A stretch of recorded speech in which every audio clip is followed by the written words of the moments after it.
রমজানের পূর্বেই জাতীয় নির্বাচন অনুষ্ঠিত করে জনগণের ক্ষমতা জনগণের কাছে ফিরিয়ে দেওয়ার প্রস্তুতি আমাদের সবাইকে নিতে হবে। আর আরেকজন তো বসে আছেন পার্শ্ববর্তী দেশে।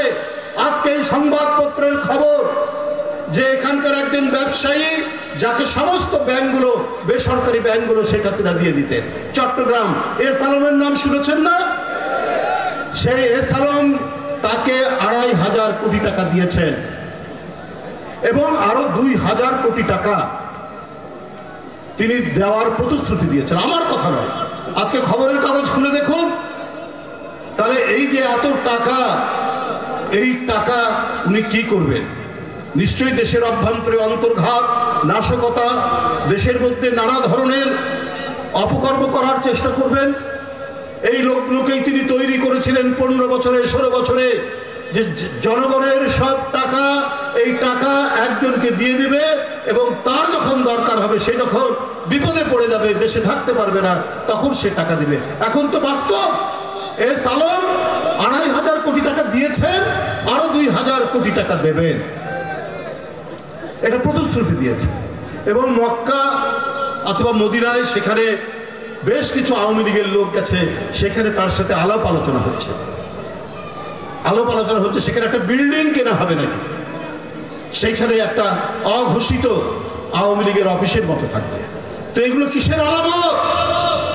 শেখ হাসিনা আবার তার ময়ূরের সিংহাসন ফিরে পেতে চান, শেখ হাসিনার আবার সেই দুর্বৃত্তের শাসন তিনি ফিরে পেতে চান। উনি এই দেশে তার জমিদার ছিলেন, তিনি কোনো নির্বাচিত গণতান্ত্রিক প্রধানমন্ত্রী ছিলেন না, তার জমিদারি হাতছাড়া হয়েছে, এই জন্য তিনি মরিয়া হয়ে গেছেন, মরিয়া হয়ে গিয়ে নানা ধরনের ষড়যন্ত্র চক্রান্ত করছেন।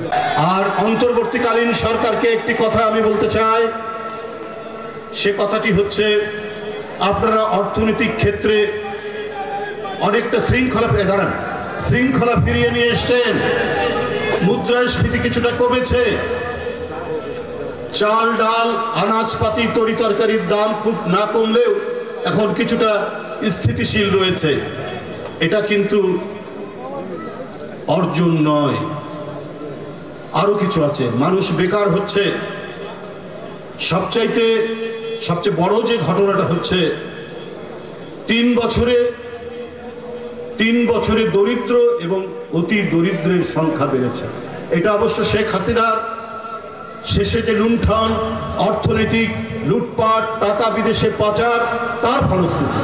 কিন্তু অন্তর্বর্তীকালীন সরকার প্রতিটি গণতান্ত্রিক আন্দোলনে যারা আমরা ছিলাম, তারা সবাইকে আমরা এই সরকারকে সমর্থন দিয়ে যাচ্ছি, কিন্তু তাদেরকেও মনে রাখতে হবে, যদি দরিদ্র এবং অতি দরিদ্রের সংখ্যা বাড়তে থাকে, তাহলে কিন্তু মানুষ মুখ ফিরিয়ে নেবে। শহরের যারা মধ্যবিত্ত, যাদের মাসিক ইনকাম ছিল ৪৫,০০০ টাকা, তাদের ইনকাম ৫,০০০ টাকা কমে গেছে। এটা একটি খুব নামকরা গবেষণা সংস্থা এটা গবেষণা করে দেখিয়েছে। তারা ৪০,০০০ টাকা তাদের এখন ইনকাম এসে দাঁড়িয়েছে, কিন্তু ব্যয় কিন্তু আগের মতোই আছে, ব্যয় ৪৫,০০০ টাকায় আছে।